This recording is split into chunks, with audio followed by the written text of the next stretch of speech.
Social Security is one of those things that everybody pays into, but almost nobody feels confident about it. When should you apply? How early should you start? And are the benefits really going to be there? Let's clear it up today on the Howdy Neighbor Retirement Show. It's the Howdy Neighbor Retirement Show.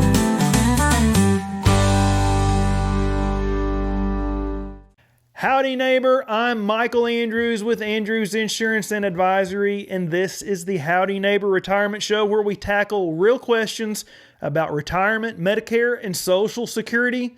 So we're going to jump right in. This first question today comes from Catherine. She writes in and says, "Hey Michael, I'm turning 65 in July. Social Security feels a lot more complicated than I expected.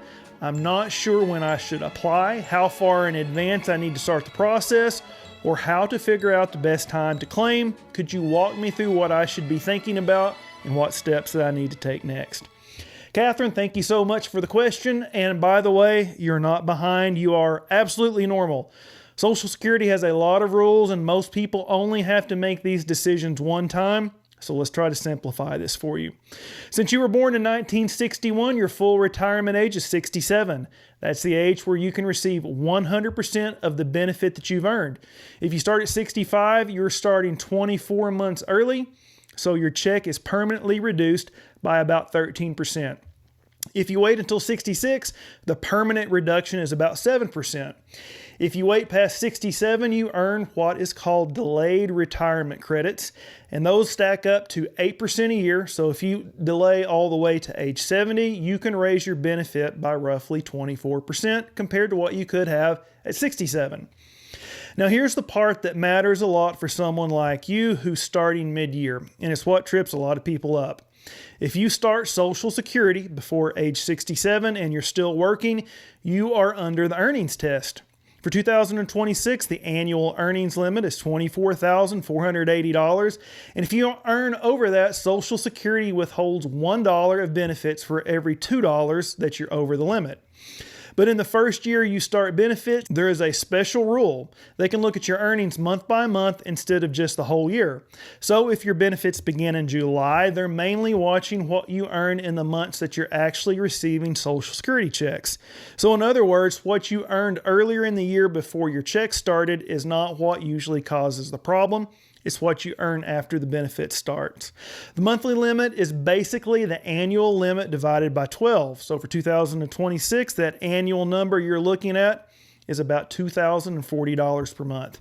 So if you keep your earnings under that monthly amount in the months after your benefits start, you can often still receive Social Security for those months, even if you had higher income earlier in the year. And once you hit 67, the earnings limit goes away completely.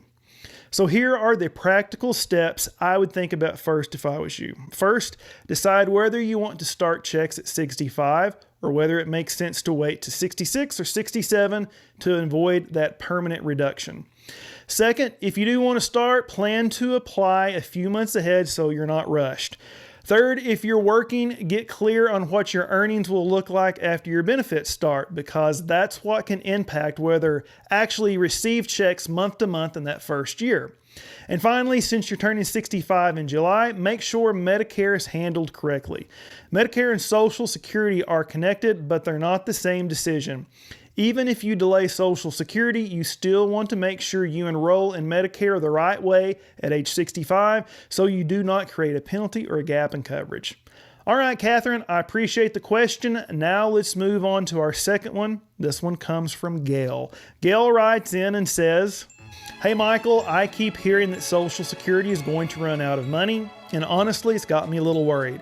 Does that mean there won't be any benefits left for me at all? I'm pretty confused about what that really means. Could you help clear it up for me?"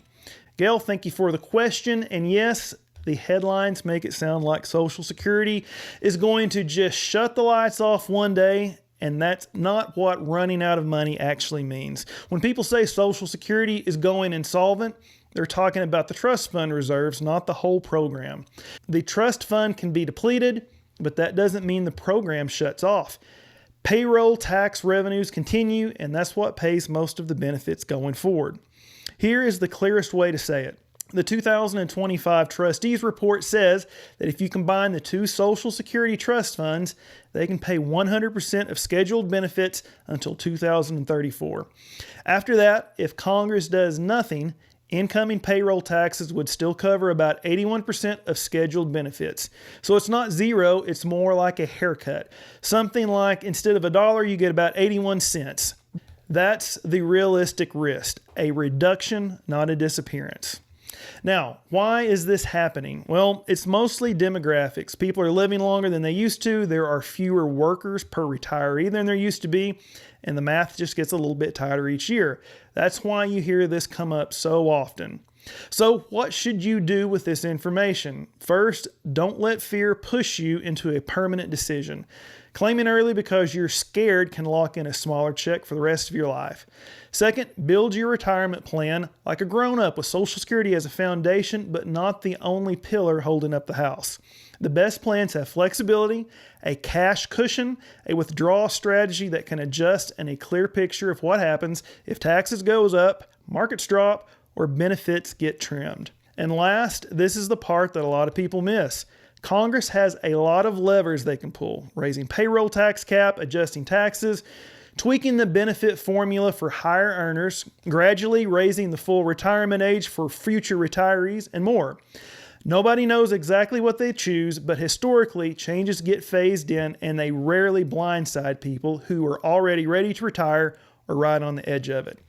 So Gail, no, Social Security is not going to be gone. The more accurate way to say this, if lawmakers do nothing, benefits could be reduced in the mid-2030s. But most of the checks is still expected to be payable. The real win is having a plan that works either way instead of hoping the government figures it out for you. So today we covered two big Social Security issues, when to claim and what to think about if you're turning 65.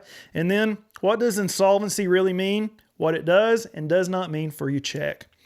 So you've worked hard to build your retirement, and you don't have to make these decisions alone. If you want a second opinion on your retirement plan, well, I'm here to help. It doesn't cost anything for me to take a look, but not letting me, it could cost you thousands. So if you're ready to take this relationship to the next level, you can call or text me at 918-842-7379 or head on over to andrewsadv.com and click on my calendar to schedule a time that works for you. Before you go, hit subscribe on YouTube so you don't miss next week's episode, and follow the Howdy Neighbor Retirement Show page on Facebook too. If you found this helpful, give it a like, leave a comment, and share it with a friend who could use some good neighborly retirement advice. Thanks again for listening, and we will see you all next week right here on the Howdy Neighbor Retirement Show. Thanks. It's the Howdy Neighbor Retirement Show, helping you plan so your money will grow.